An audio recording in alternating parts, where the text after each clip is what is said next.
I'm gonna lead this off with Titus chapter 2 verses 3 through 5. I'm gonna read the verse first, then I'm gonna get into what I want to say. It says, the aged woman likewise, that they be in behavior as becometh holiness, not false accusers, not giving too much wine, teachers of good things, that they may teach the young women to be sober, to love their husbands, to love their children, to be discreet, chaste or chaste. I'm not sure how to pronounce that exactly. Keepers at home, good, obedient to their husbands, that the word of God be not blasphemed. When I look at that verse, and let me just say this, if you sit with the question long enough, the answer is going to find you. Before I ever was led to this Bible verse, I felt how I felt, and then the verse just confirmed it for me. Us as anybody that's older, I consider myself an elder, to any young girl that's younger than me, it's our duty to lead them. And when I say lead them, I mean to lead them intentionally. You can lead a person just by simply being yourself, being intentional in your walk. It is our duty as women to lead and set an example for the women up under us, for the young girls that are growing up to be our age, or that's, just growing as young girls into young women. Like, we have to set the example now. Like this verse says, I seen the bigger picture. These were just like a few examples as far as, set an example on how to love your husbands, how to be sober, how to be discreet, just how to walk in your woman in the way that God sees fit, in the way that God has intended for us to walk. It's overall saying that we need to lead properly in all that we do. Everything that we do, whether we know it or not, someone is watching, especially those that are younger. They are looking to us, or they're looking to someone for guidance or leadership.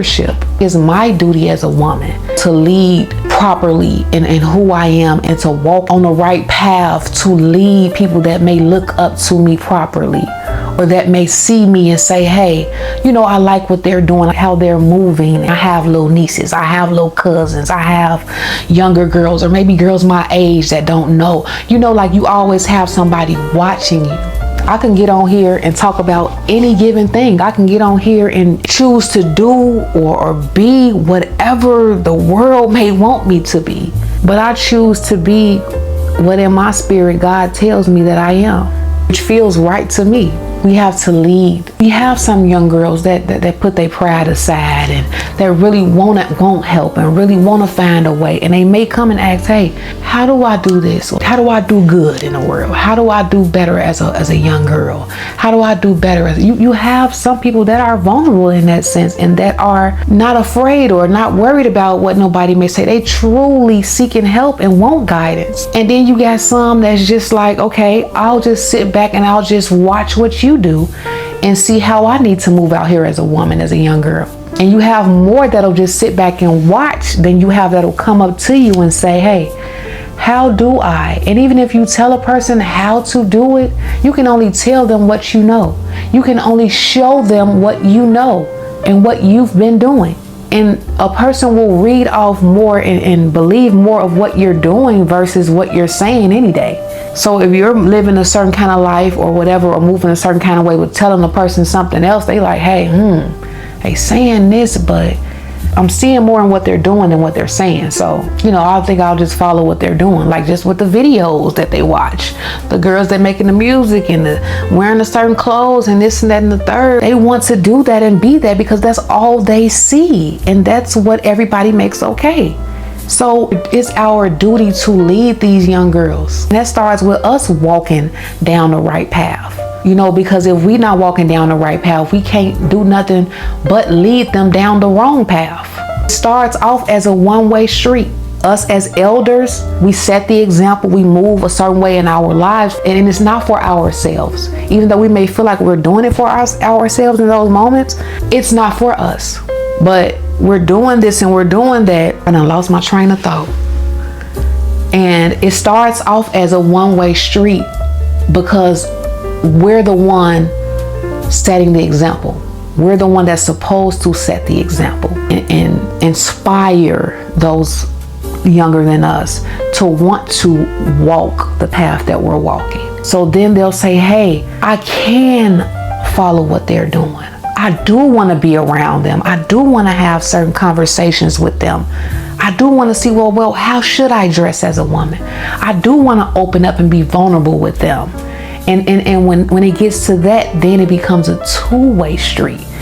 Now it's like you're engaging here, they're engaging, and it's like, okay, now I can reach out to you, reach out to me, reach out to me. You know, it just now is a two-way, but it first starts off as that one way because it's our duty as elders to lead properly. It's our duty as women to lead young girls into how to be a young woman the right way. How we carry ourselves out here, the kind of example that we set, the walk that we walk, the talk that we talk, the things we allow, the things we don't allow, how we present ourselves in the room, in the world, the things we eat, the places we go, the people we involve ourselves with. All of that sets an example for those under us. We have to set the example. They are our future.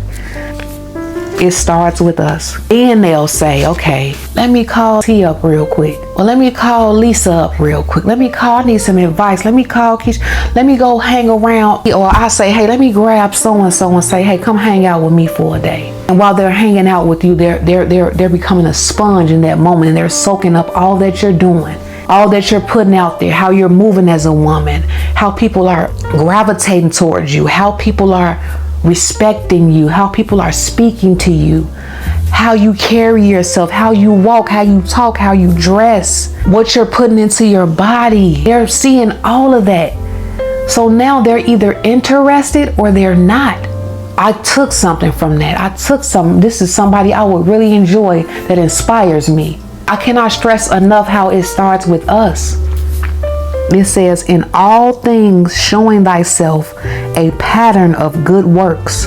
And that's another thing, like, you know a person based off the fruits that they bear. The fruits gonna tell you everything you need to know. It ain't gonna lie. I know you. And I seen you skate. So that tells me everything I need to know about a man. A good tree gonna produce good fruit, and a bad tree gonna produce bad fruit. So, ladies, we have to take into account how effective and how much of a role we play in these young girls' lives. Because right now, the rap game got them in a headlock. We got to grab them up and not wait on the next person. Oh, they need to do. No, it starts with us. It's our duty to set that example. And then as they come up and get older, they set the example for the next generation. And the next generation, it's supposed to continue to produce good fruit every single time. It's supposed to get better and better and better, so that we're all on one accord and things run the way God intends for them to. If you're a big sister, a big cousin, we all got somebody to set the example for. I'm the oldest sister. Just walking in my truth and in my purpose and in alignment with God alone, I'm going to set a good example for my younger sisters. Because if I don't, who will? It's my duty. My little nieces, it's my duty. We have to be the change to see change. It starts with us. It don't start off as everybody just, oh, it's working just the way it's working, just automatically. No, it starts at one place first, in one space first. Us elders, yes, you have some people that are far more ahead than those that are older than them. That's true. But initially, it's supposed to be the elders have more sense, more knowledge, more experience, more to give to somebody that's just coming up and don't know that much. So we lead into the right direction intentionally by being where we need to be as women. So it started off one way and then it becomes a two-way if that one way is efficient. Sometimes it's not the right way, and it's like, okay, that's how the women get led wrong, because this person shouldn't even be leading you because they're leading themselves the wrong way. It starts with us, and then the roads will start to merge, or it becomes a two-way street, a three-way street, a four-way street, whatever way it becomes. But it's our responsibility. So yeah, I just wanted to share that with y'all, man. I hope y'all have a blessed day, and I will see y'all in the next sit down. Deuces.